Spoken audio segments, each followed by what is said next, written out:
Amen. Gosh, thank you so much, Jan. Amen. Okie doke. Well, here we go. If you remember last week, we went over this stuff. What book are you in? I was Deuteronomy. in my Bible. Deuteronomy. So yeah, Deuteronomy. We looked at the feasts. That was covered in chapter 16. We talked about 17 certain sacrifices that are acceptable, things that are forbidden. We saw how the church and state were supposed to work together. Remember, that was wasn't that interesting? You go, That's where they got it. That's where they got it. Sure. This is separation of church and state. What are you talking about? We want God to weigh in on stuff, right? You'd think any thinking people would think that's a good idea. Unless you're in a country that just doesn't, like God anymore, get rid of God.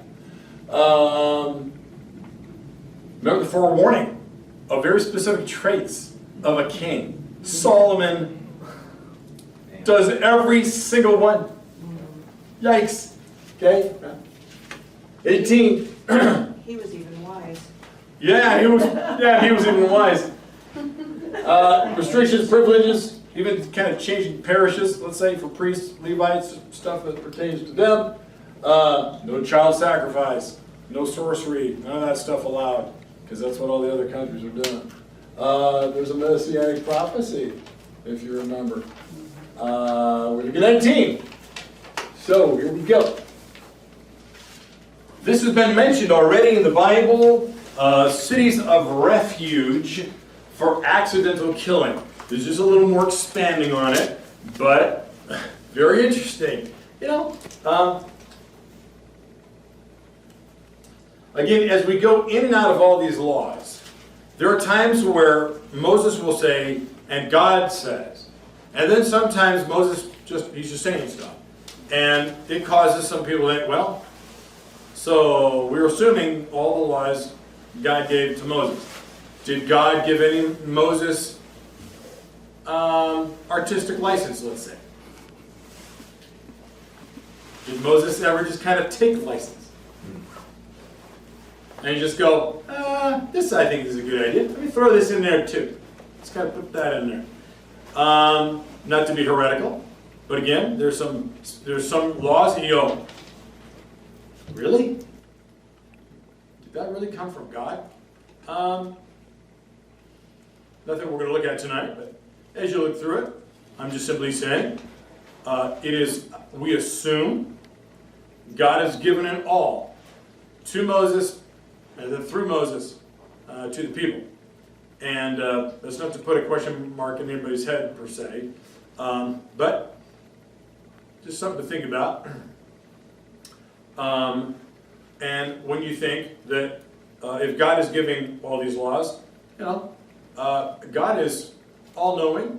Again, like the chapters we already just briefly reviewed, He knows what things are going to happen. So He warned you ahead of time. And so He has laws about things ahead of time, because He knows the repercussions if somebody breaks the law. Sure.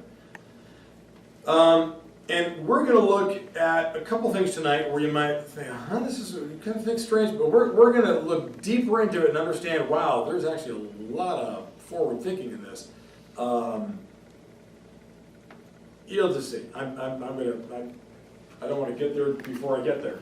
But so cities of refuge for accidental killing. Well, think about this. Sometimes you accidentally kill somebody. And the people, the relatives of the person you accidentally killed, they don't care if it was an accident. And more often than not, they're coming for retribution. They want vengeance. Not everybody sees an accident as an accident. Not everybody goes, well, yeah, that truck driver that hit the motorcycle last year. Oh, yeah. And the rest of the other motorcyclists were going to drag him out and kill him. right. Right, and you go, was it his fault? It wasn't. No. It wasn't his fault. Right. But, and there it is, you know, it's like, they don't care. So, 19, look at verse 1. When the Lord your God has cut off the nations whose land the Lord your God has given you, and you've dispossessed them, settled in their towns, their houses, you shall set apart 3 cities in the land, for the Lord your God is giving you to possess. And you shall calculate the distances, and divide into 3 regions the land that the Lord your God gives you as a possession, so that any homicide can flee to one of them.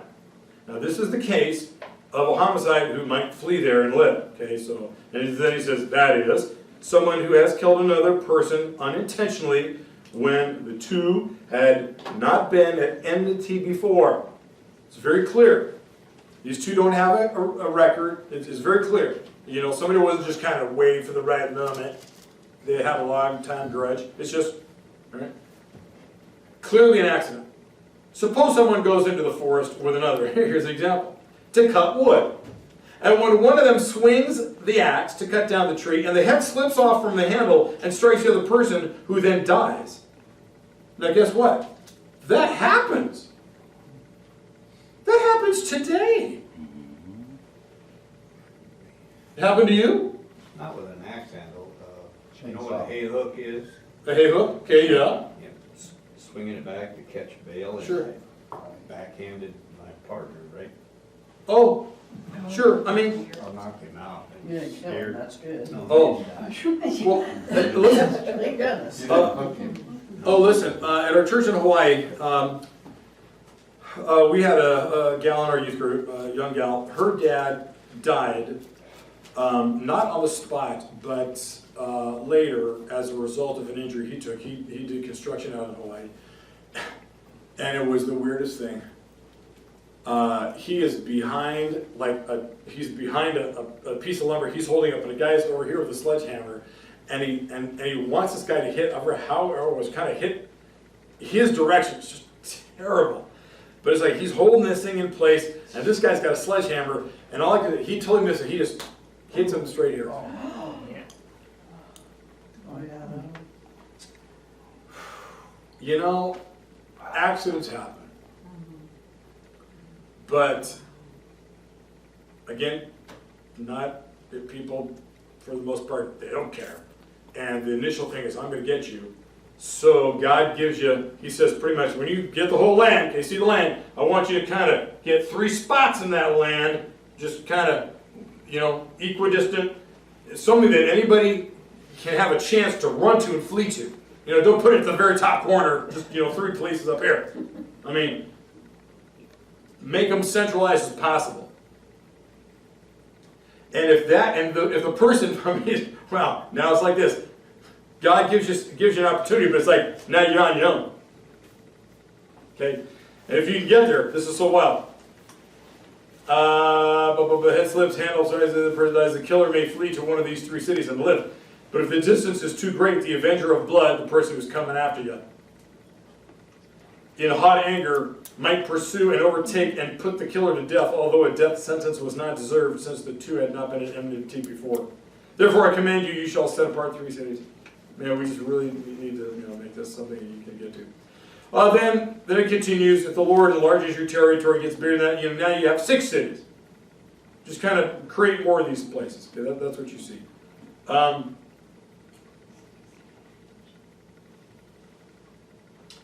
And verse 10, it's so that the blood of an innocent person may not be shed in the land. That's always a very important thing to God. Listen, if there's an accident, the person's innocent, the man or woman. And God doesn't like you to put that person to death because somebody else was innocent. We already lost 1 life, we don't need 2 lives left. Did you see that deal on television today? I'm sorry. No, go, please. Anyway, a little baby and the grandfather On the cruise ship. Yes. And he thought there was a window there, and he dropped the kid out of a 150-foot fall. Horrific. Devastating. They charged him. But the parents didn't want him to. To be charged. They felt that his excuse that he thought there was a window there when all the others had windows, and it was true, and he was a good grandfather and all that stuff, so they're probably right, but. I mean, no way was it done on purpose. You can imagine that grandfather was just utterly, Yeah, I mean, the rest of his life. Killed, Oh, just killed inside. oh, absolutely, yeah. It's like, so what, now we're gonna put you in jail forever? yeah. I mean, does that help? They showed pictures of him with the little kid, and you could tell he was a grandfather that looked forward to going over there and taking the little kid, going and doing stuff, you know. So, totally unnecessary, but it was like the state versus him, is that what it was? Like, I mean, Well, Yeah. who's prosecuting him? it's, yeah, It's the state or whoever it is. Horrific. Well, verse 11, 12, 13, if I read it right, it says, "But if someone at enmity with another lies in wait and attacks and takes the life of that person, and flees into one of the cities, then the elders of this killer's city shall send to have the culprit taken from there, the city of refuge, and have them handed over to the avenger of blood to be put to death." Now, the avenger of blood, by the way, is somebody that a family or a group or a town designates as the bounty hunter, let's say. So it's not like, "Oh, we're gonna grab your pitchfork," and everybody goes after the guy. It's, you get to have an avenger of blood. The execution, yeah, it's very interesting. And that person can go. So pretty much, if you actually purposely have premeditation, is premeditated murder, and then you try to flee to one of those cities of captive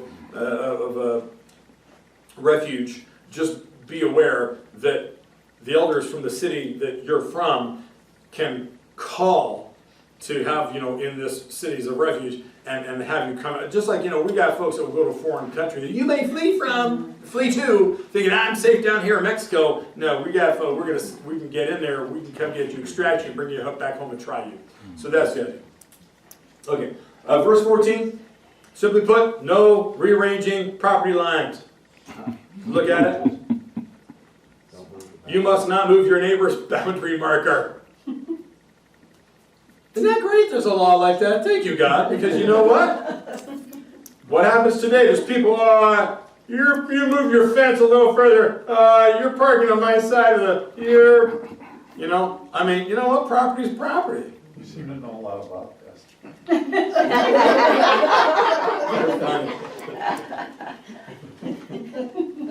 So,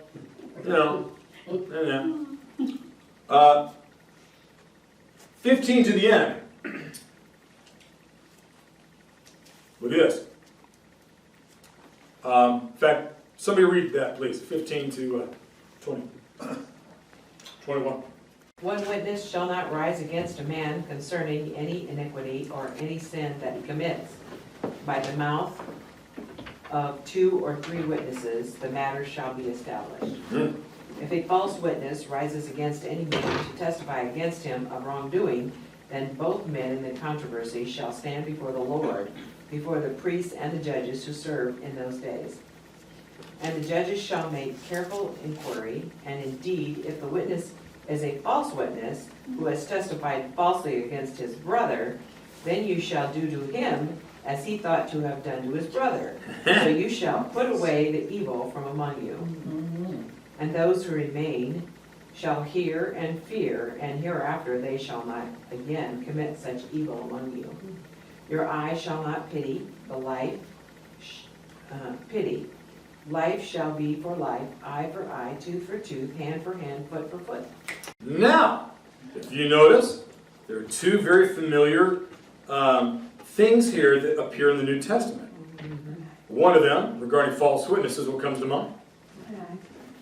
Thank you so much, Tony. You read my mind. I forgot to do this. I looked back up here in the mantle and I did not have my water. Thank you, Tony. Okay, at Jesus' trial, there's false witnesses. What's one of the 10 Commandments?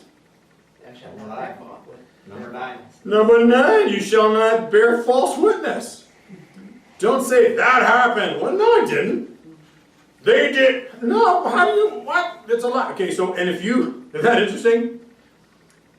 If there's a stalemate, if there's an impasse, okay, we don't know who to believe. There's going to be a thorough inquiry, and if it turns out this person who's been accusing someone, they're guilty of being the false witness, well then guess what's going to happen to you? The very thing you brought them to court to somehow happen to them. It happens to you. Very interesting. So, and isn't it interesting, only on the evidence of 2 or 3 witnesses. Well, Jesus refers to this. Matthew 18. He talks about, when you got somebody who's doing something against you or whatever, and they're not stopping, talk to them. And if they don't stop, then you go bring 2 or 3 people with you. Watch the conversation. They heard the thing. The idea is that the person is legitimately doing wrong to you. So now you got friends to listen to the conversation. You confront the person, asking for them to stop. And it's going to be confirmed by 2 or 3 people. Well, it's smart, because it's not just your word against my word. And then, verse 21. Jesus in Matthew 5, verse 38, it's, the Sermon on the Mount, is where Jesus repeats this. He says, "You have heard it said, an eye for an eye. Okay. But I say to you,"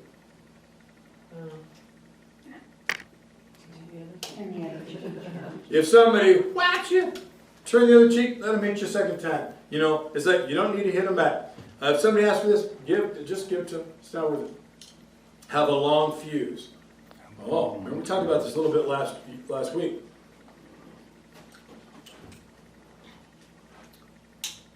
Does Jesus, if Jesus is God, who is the same yesterday, today, and forever, if Jesus is the author of the law, everything we're reading, because he's God, then why does he change it? He says, "You have heard it said," or Moses said to you, "but I say to you." Now see, that's getting back to what I said at the beginning of our time. It just gives me hints. I'm not saying, this is not a check you can take to the bank.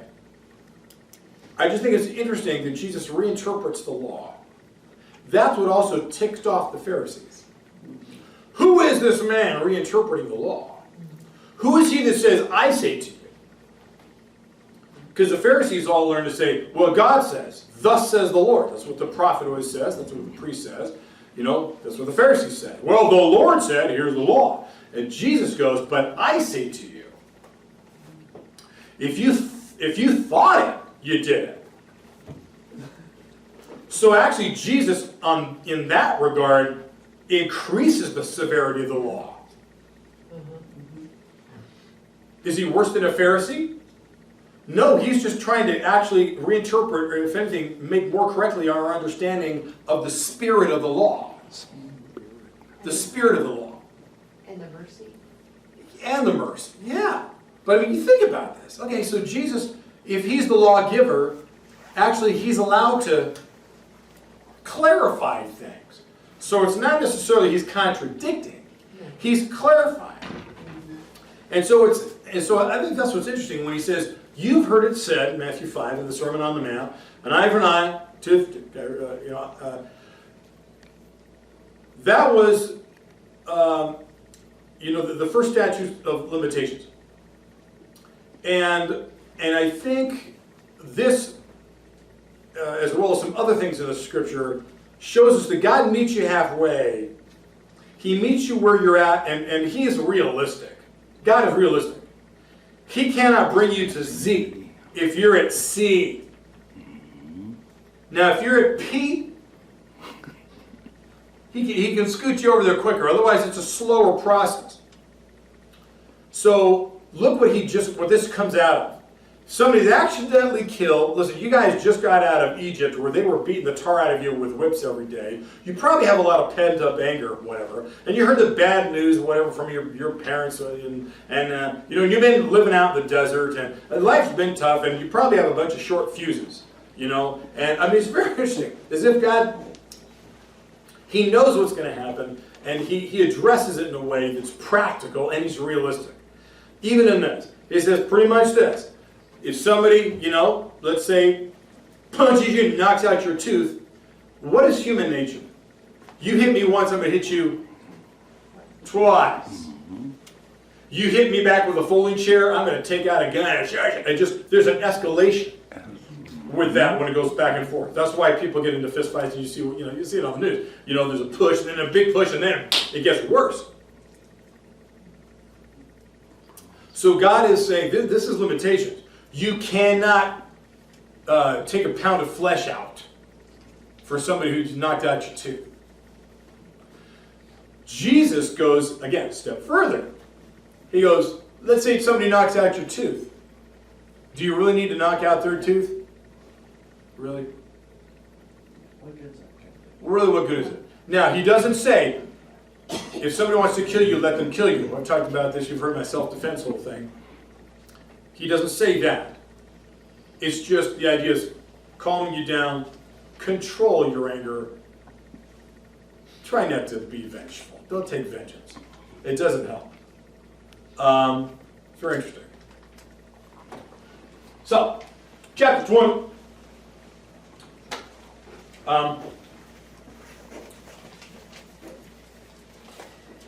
See if I can speed it up a little bit. When you go to war, first 4 verses, just look at them. The idea is, let's say you go to war and your enemies, boy, they got horses and chariots, they got more tanks than you, they got, bigger catapults than you. Do not what? Do not be afraid of them, for the Lord your God is with you. How often has God says this throughout the scripture? Don't be afraid, for the Lord your God is with you. Who brought you up out of the land of Egypt? Here it is again. Don't forget! All he has to say is, who brought you out of the land of Egypt. He doesn't have to go through all the plagues again. He didn't have to go through the parting of the Red Sea. Doesn't need to go through the big tornado of fire in the cloud. He didn't need to go through any of that. All he has to do is say one thing's the trigger line. Brought you out of the land of Egypt. Oh yeah, remember all that? Oh yeah, that's our God. Because in the face of fear, God can look small to you. Because your enemy can appear so big. So you got to always remember how big your God is. It's like David and Goliath. He's the only one. A kid! A kid! He's not even in the army of Israel. A kid is not scared of Goliath. Why? He knows God's with him.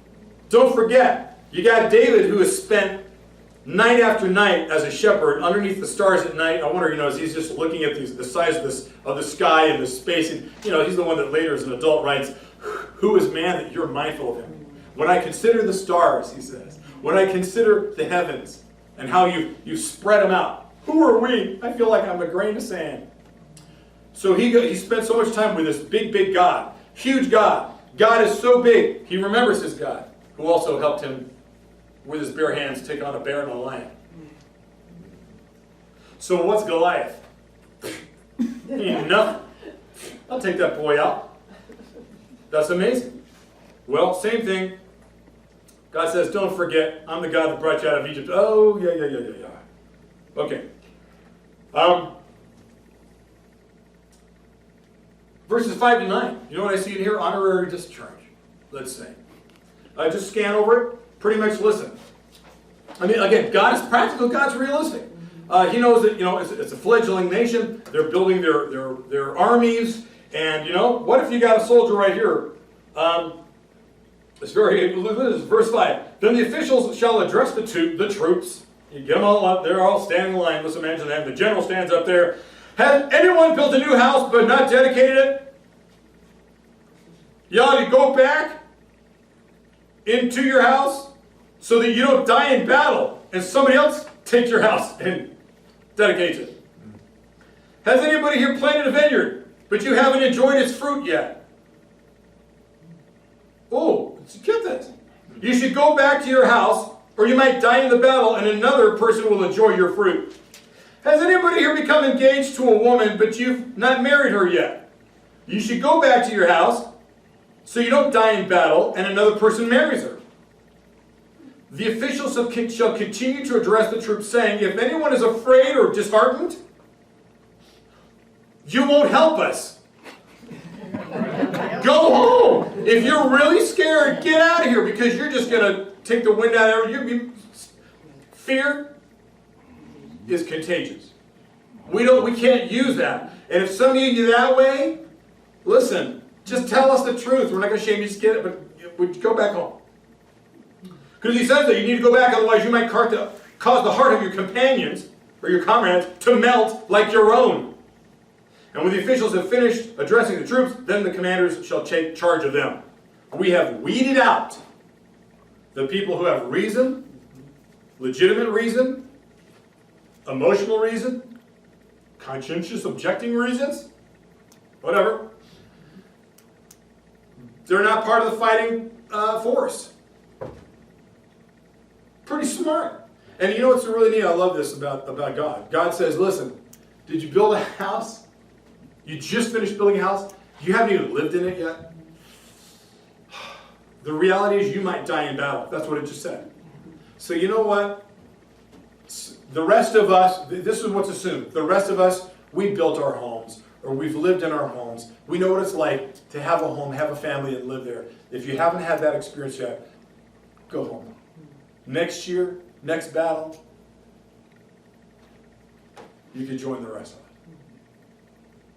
That's our God. I mean, this is amazing. Anybody been engaged? She says, you engaged, you guys? You're not even married yet? Go experience marriage before you die. Ah. Did you know that's in your Bible? That's in your Bible. Because that's your God. You know, our troops don't do that. Our armies, I mean, I've known guys in my church, they got engaged, and then off they go. I'll come back in 6 months or a year after deployment, then we'll get married, and I go, what if you don't come back? What is the couple, what is the engaged, what is the fiance thinking? What if you don't come back? And then I talk to her, she's going, I hope he comes back, I'm so scared. Actually, Well, God already thought that one through. Too bad we don't look at our Bibles. We need our commanders to look actually at our happened Bibles. in my family. My cousin was engaged to a man that went off in World War II and he didn't come home. Oh, did you get that? Broke the heart of a whole family. How horrific, right? How horrific. She never really got over it. Right, I She bet. married somebody, but But still. yeah. Oh, right? She grieves the life that she didn't get to live, right? So, and this is powerful. This is our God. Okay. Verses 10 to 18. Pretty much is this. When you go to war, there's only two options that you're going to give your enemies. You become our slaves, or we kill you. Which do you want? Better dead than red. Our boys used to say back in the day, right? So who knows? Some of those folks in the foreign countries might have said, better dead than red, you know, better dead than Jew. Go ahead and kill us. Or they commit Harry. Otherwise it's, well, you're going to be a slave.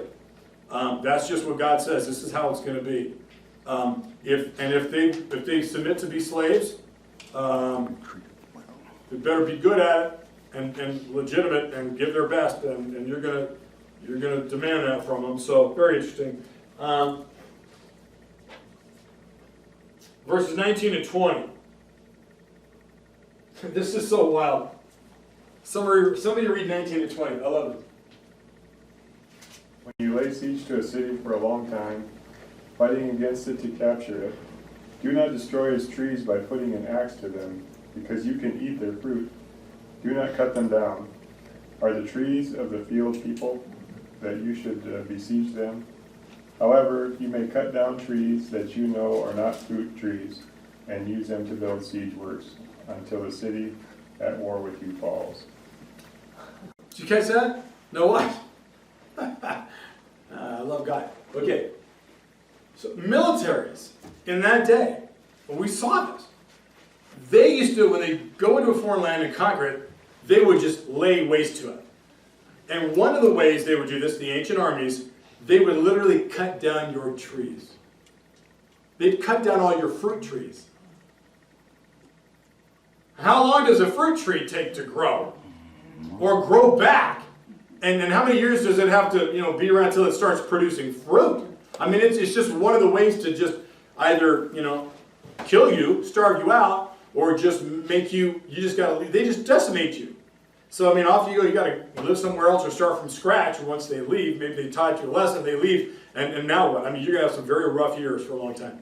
So, God says, it'd be foolish for you, Israel, to do that here, because you'd be hurting yourself, because the land with these trees, you'd be cutting down all these fruit trees, it's your land. Don't forget.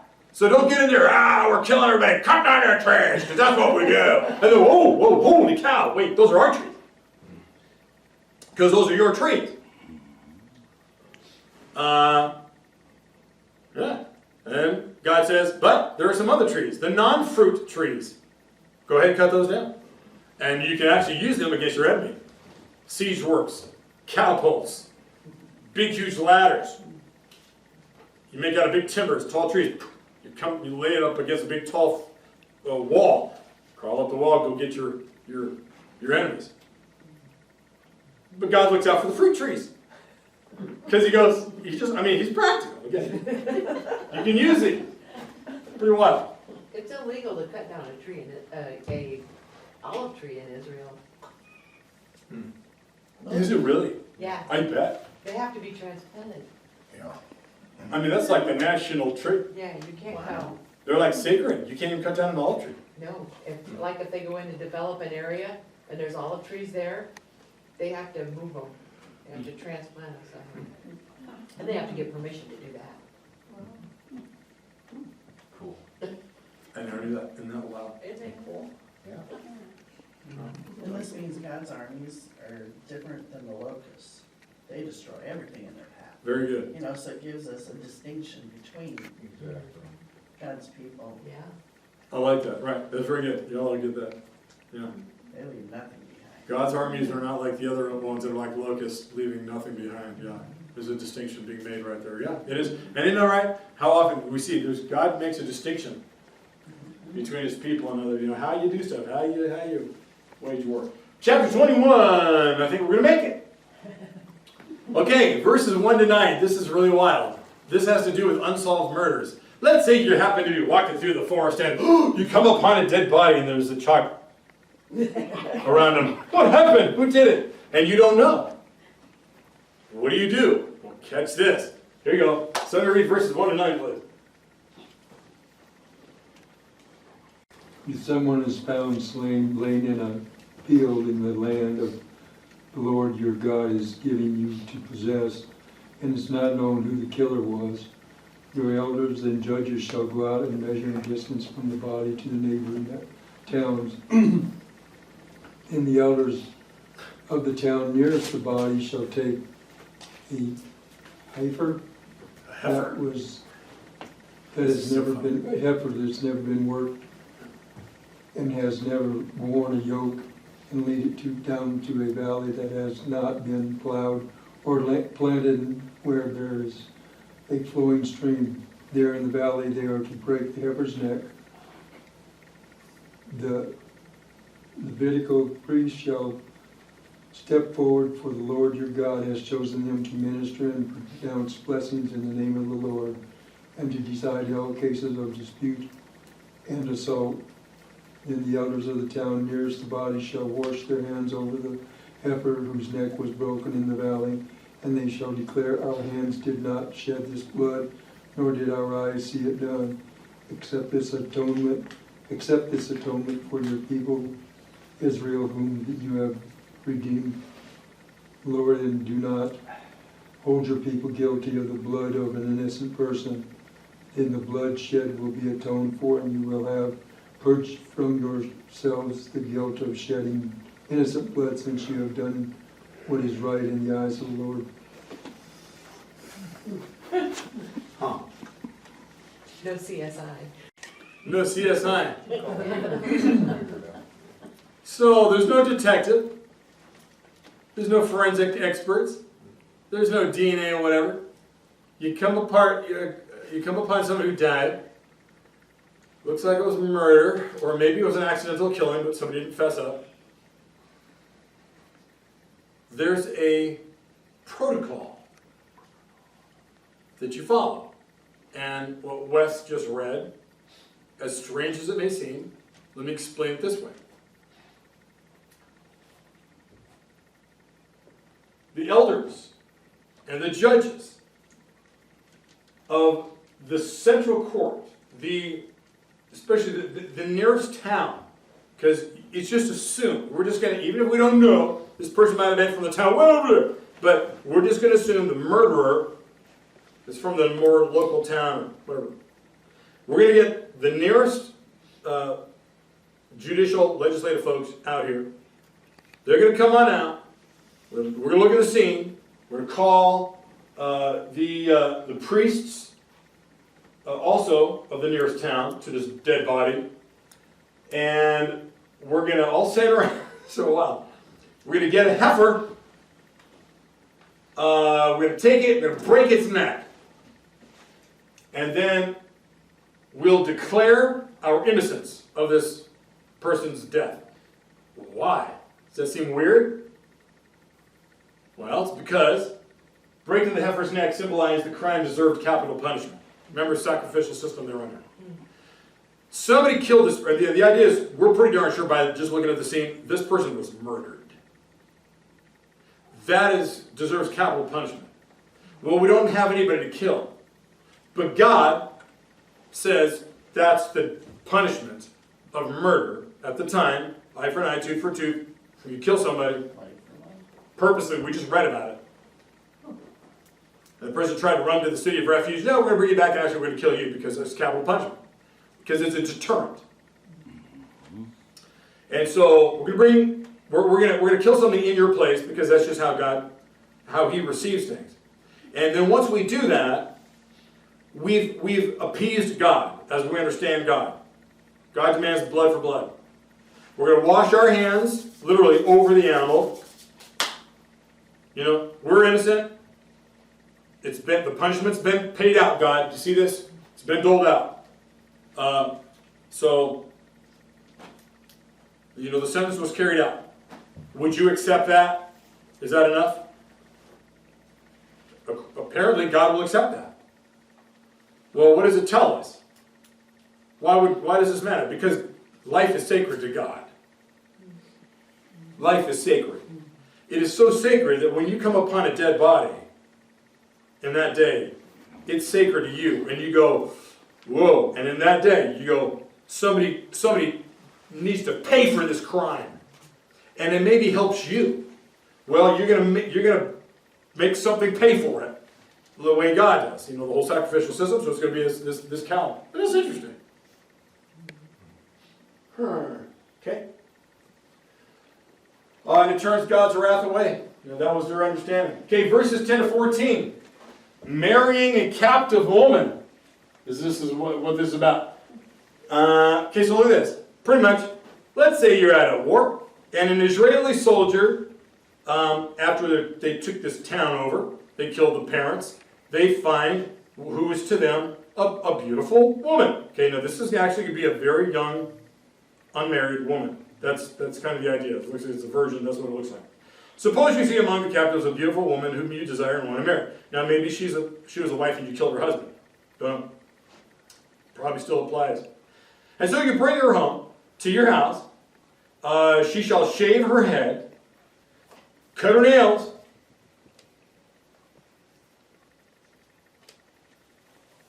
Because she probably has lice.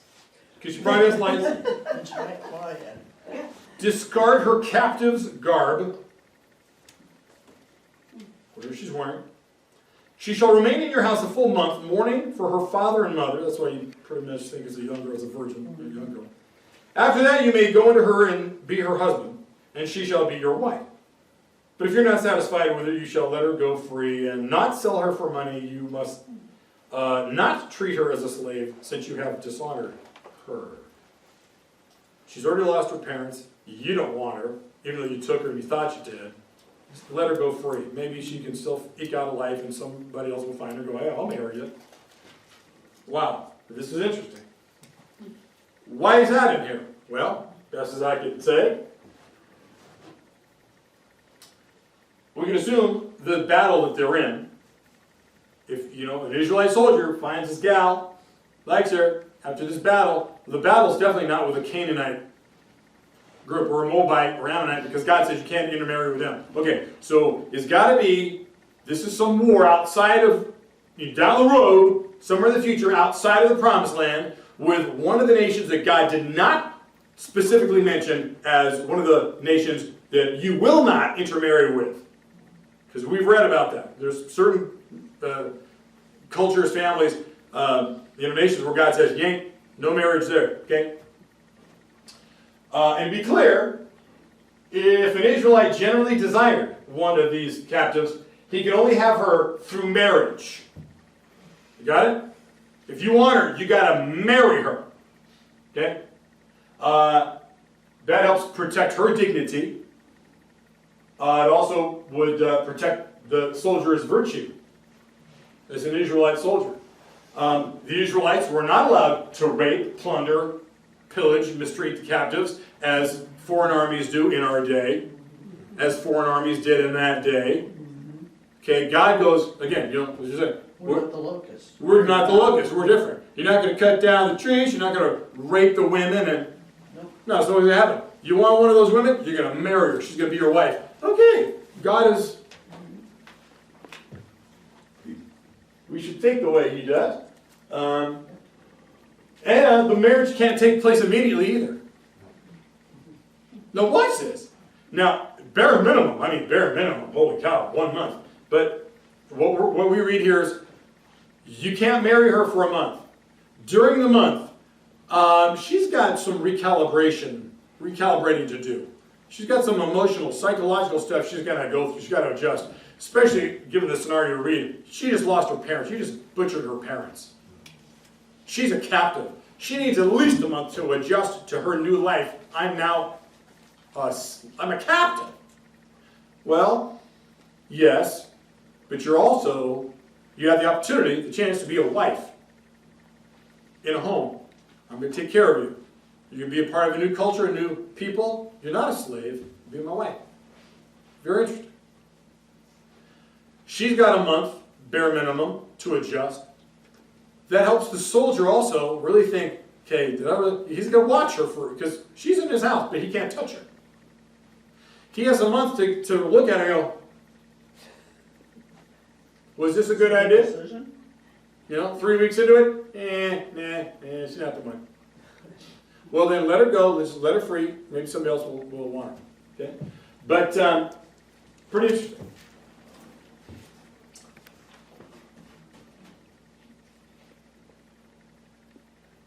I think we're going to do it. 15 to 17. The right of the firstborn.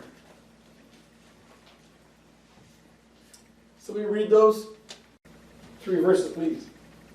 If a man has 2 wives, and he loves one, but not the other, and both bear him sons, but the firstborn is the son of the wife he does not love, when he wills his property to the sons, he must not give the rights of the firstborn to the son of the wife he loves in preference to his actual firstborn, the son of the wife he does not love.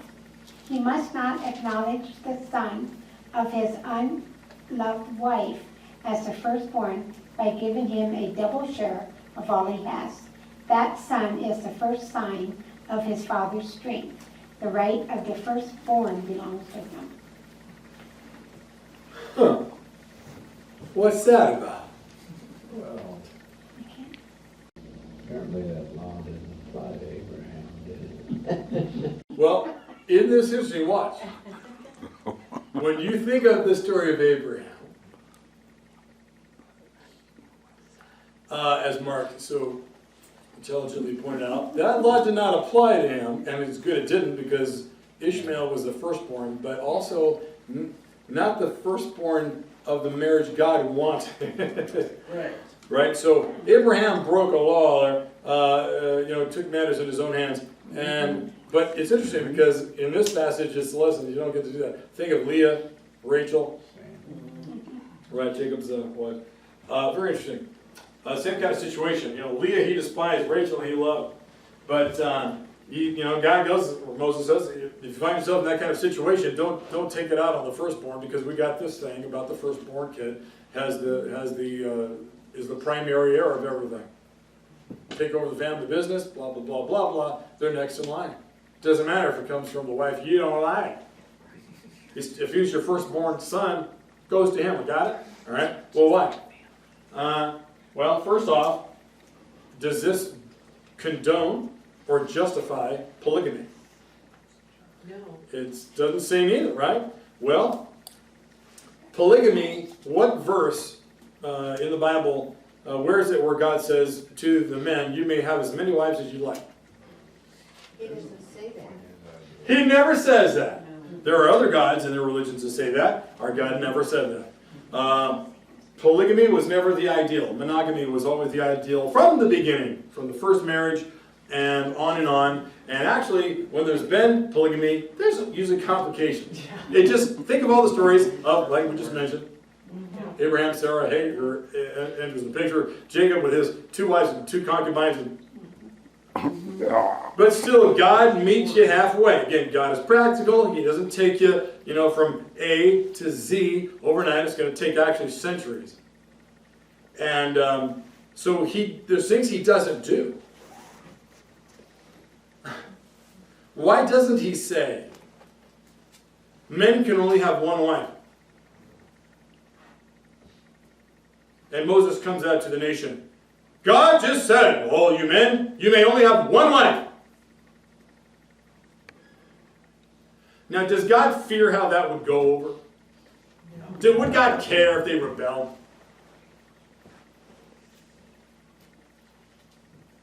Bet Moses would. Maybe it had something. Would Moses be put to death? They'd probably all stone Moses. I mean, listen. Don't forget in the New Testament, Paul says to slaves, slaves, be obedient to your masters. Because you're going to rub off on them. You're going to be Christ-like to them. You might even win them to Christ. Why doesn't Paul say to all the Christians at the beginning of the church, no more slavery, because it's wrong in God's eyes. You know it's wrong. Why doesn't the New Testament, why doesn't Jesus denounce slavery? I've talked about this somewhere in the past. Because if that happened, there'd be no church. I'm just telling you, God is practical. He's smart. He does not make people do anything. So he's not going to make people not have slaves. And if he tells his people to start saying slavery is forbidden, he's not going to stop the people from reacting to the Christians saying no slavery. That would have actually wiped out the church. The Romans would have said, what? Who are these people in our midst saying we can't have slaves, or your God says we can't have slaves? That would wipe out Christianity. The church would have been wiped out. I'm telling you this. Because that was so important to the Romans. Everybody had a slave. So God works through that. In fact, instead of getting rid of slavery and abolishing it, then he knows it's going to come down the road. He's going to use it, and he's going to say, instead of saying, I'm a Christian now, I should no longer be a slave. That's not your priority. As a Christian, as a slave, a Christian slave, make your priority winning your master to me.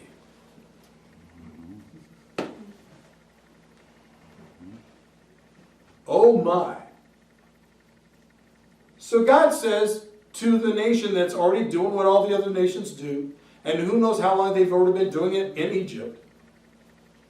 Polygamy's been around. God doesn't also say, no more polygamy.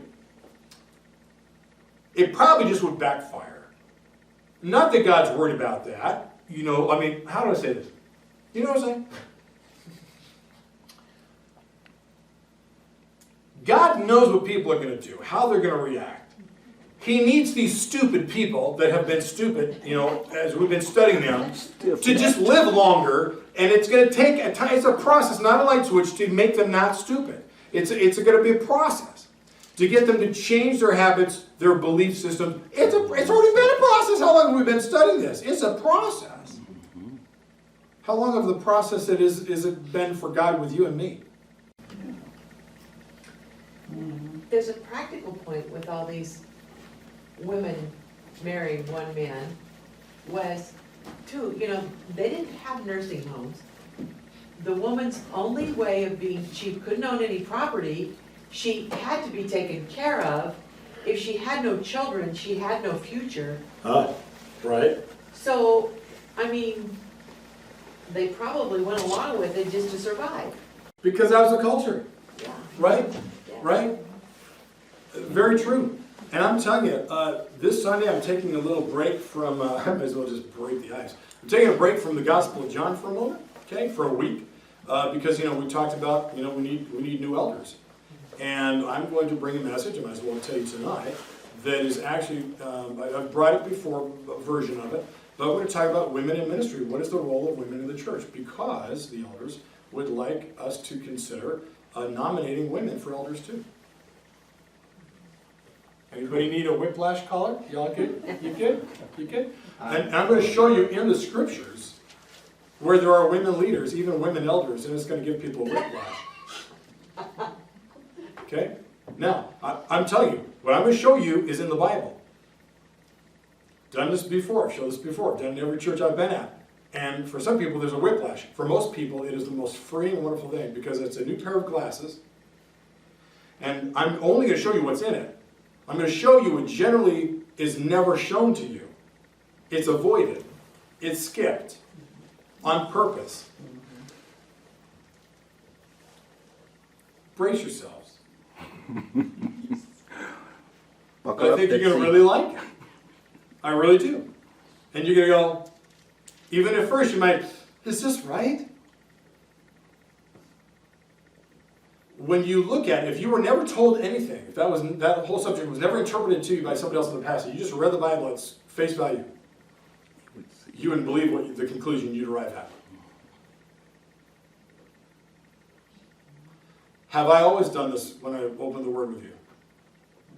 Why would I do anything different on this subject? Have you trusted me before? Trust me again. Okay, Paul says, rightly divide the word of truth. That is what I take most seriously. Okay?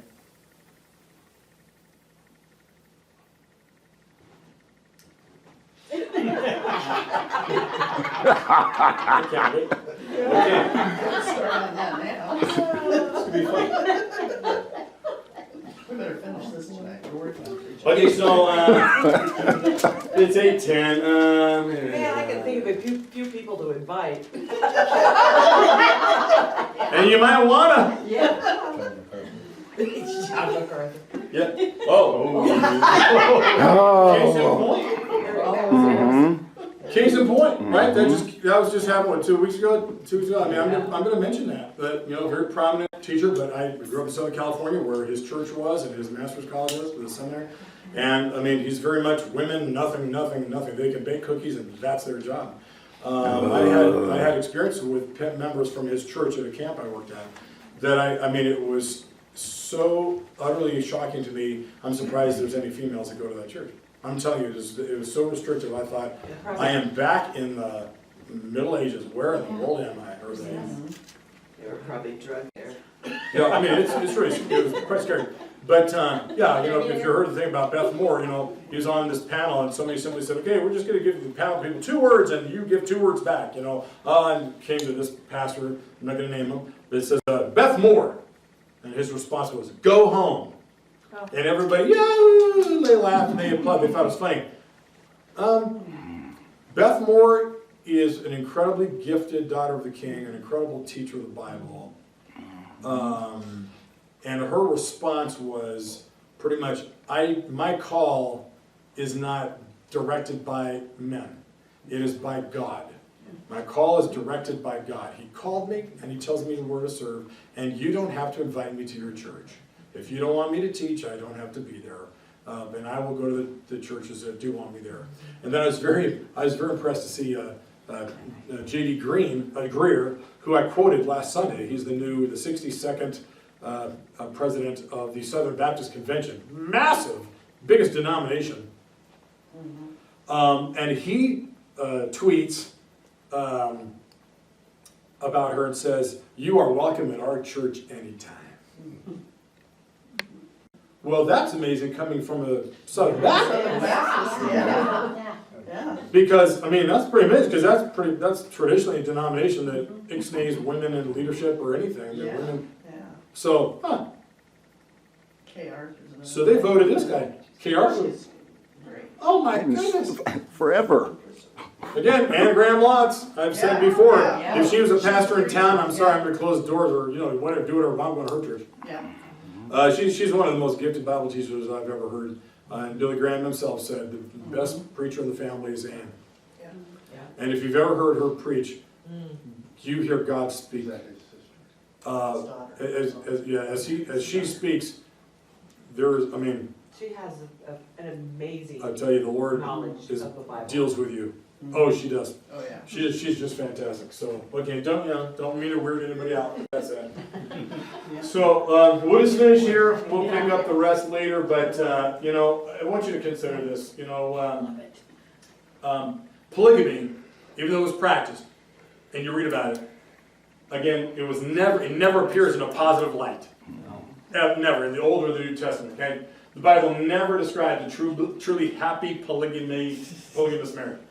Okay, one reason was that one of the wives would always be loved more than the other. That's exactly what he's dealing with. That's the problem.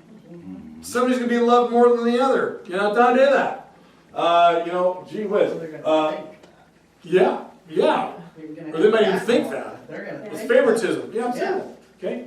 The husband was forbidden in this case to follow his feelings. See, and disregard the law. His firstborn son has to be given a double share of the father's inheritance, even if he was the son of his father's unloved wife. So I shouldn't say, they get everything, but they definitely get the lion's share. Because that's just how it was. And, that's how it was all over the Middle East in that day.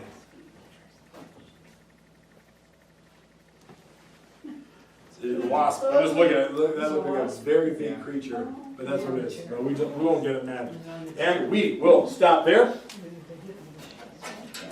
And it is 8:15. But I'm going to ask you this. Listen, I don't know where you stand on the subject I just talked about. But, still, what I'm going to ask you to do is pray. Would you please, in preparation for that? I've talked about this subject before. How many of you heard me talk about it? Okay, and you know what? I remember when I talked about it, how many years ago, there was a family that used to come and they left.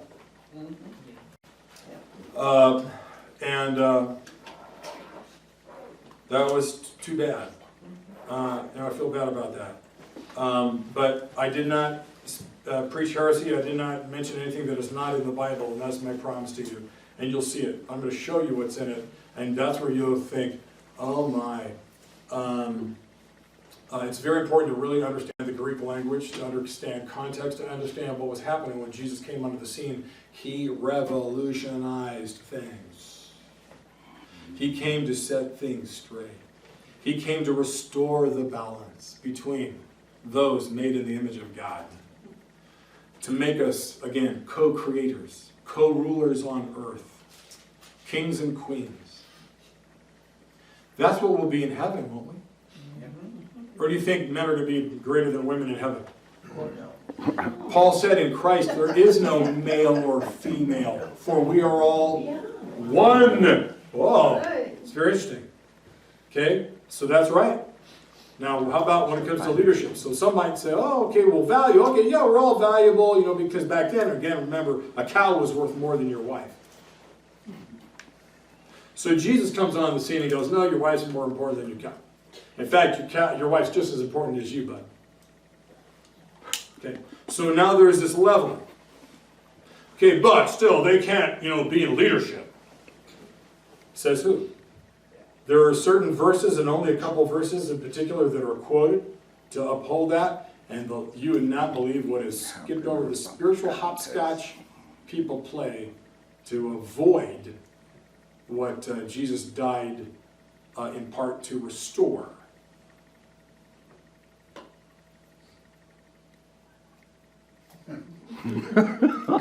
That's a good enough teaser. I'm ready to go. But I love the subject. I think it's exciting. And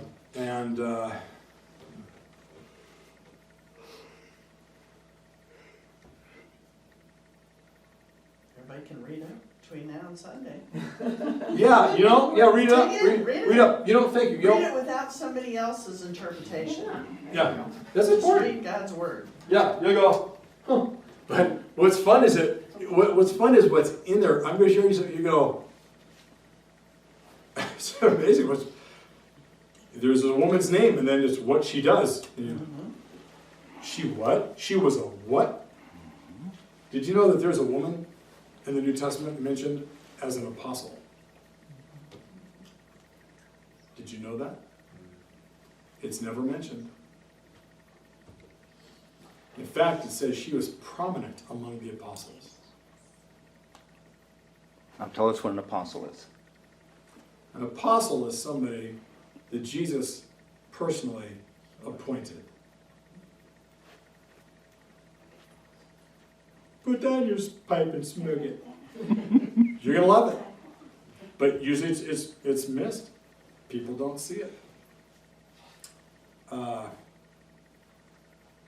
show it to you. Wasn't Mary? It's been there all the time. No, not Mary. No. It's been there all the time. You probably don't even know her name. No. Starts with a J. That's what I'm going to tell you. You go, what? Do I even No, definitely not Jezebel. I meant nothing by that, it was just a. No, it's fine. No, it's good. It's a J, I will tell you this, though. I kid you not. Can I do this for a second? And I've talked about this, and I've shown this to you, I think. Just because somebody's a biblical scholar does not mean they do not translate from the original languages without bias. I want you to think of a certain denomination, and if they have, their scholars have the duty to, let's say, come up with a new modern English translation, do they not come in with a certain bias? That they might not even be cognitive of. It's kind of subconscious. And as they come to certain words, they maybe choose a certain other word in English instead of maybe a more appropriate one. So this woman's name, in some English translations, is given a masculine form. But here's the truth. That name, in all ancient writings, in all ancient Greek, anything anywhere you see this woman's name, it does not ever, there's no masculine. And okay, like my name is Scott. You'll never see a Skatrina. You'll never see it. Skatrina. You know what I'm talking about? Jethrina. But it's been thrown on there in some English versions. I go, what are you doing? It doesn't exist. It's not a male name at all. There's no male form of it. The name is only feminine. Now, in our day, things get weird nowadays. You name what? But I mean, Scott's a guy's name. Yep. Okay, this is a woman's name. Always was. It's a woman's name. And to purposefully add what's in the Greek and put a masculine form of it, you got an agenda. I'm going to show you who that woman is, and it's she and her husband were prominent among the apostles. She is called an apostle. That means she was in the top tier of the leadership. Holy cow! But we don't want to talk about that. In some circles. Because it makes us. Subject of polygamy, you've heard of cuneiform, right? Yeah, ancient writings, yeah. They were Ancient form. symbols that meant words, right? Right, yeah. Pictographs Word, and a clay. pictograph for trouble, two females in the same. Under a roof. I affirm that. I actually affirm that. That is true. Actual truth. That's true. And any guy or Recently about, I think her name's Rachel, but she was the daughter of Warren Jeffs. Oh, yeah. The The Mormon, Yes. Reformed Mormon. Yeah, And it was interesting, because growing up, she had several quote mothers, Oh, And as a child, she didn't mind that, But once she became a wife amongst other wives, Yeah. it was interesting to read all, because they're all vying for his attention. Oh, sure. And they would treat each other horribly. Oh, yeah. Sure. It taking was- each other's legs out from under. Yeah, yeah. And so she actually married a man that was a pretty good man. So he's trying to, trying to make everybody happy. And, yeah. Let me throw, why do I feel like I need to throw one more thing on there, just so nobody walks away here and goes, oh, I'm scared, I'm gonna leave, whatever, this is, because it's weird, the subject. Something that I will point out is that, in the New Testament, you'll see two things. You'll see that women can do a lot more than they're usually, even in modern day America, and in the Church of America, in certain denominations, allowed to do. In some denominations, they have full rights and privileges. Most mainline, Presbyterian, Lutheran, Methodist, they can be pastors, they can hold any office a male can hold. Okay? Other churches, fundamentals, Bible churches, no. And we'll talk a little bit about why. But one thing the Bible does show is that a woman, as I said, can hold a lot more than in many denominations they're told they can hold. Offices, services, just how they get ministered. But there's always under a covering. So don't miss that. That's very important. And when people see that, that kind of helps people breathe better, who's just growing up with only the understanding that, oh, women, can't. Well, it's very interesting. There's this, I just say it's a covering of a man. If she's married, if she's not married, then it's of the, could be the pastor, could be, but it's under a male spiritual covering. That's all I'm going to give you.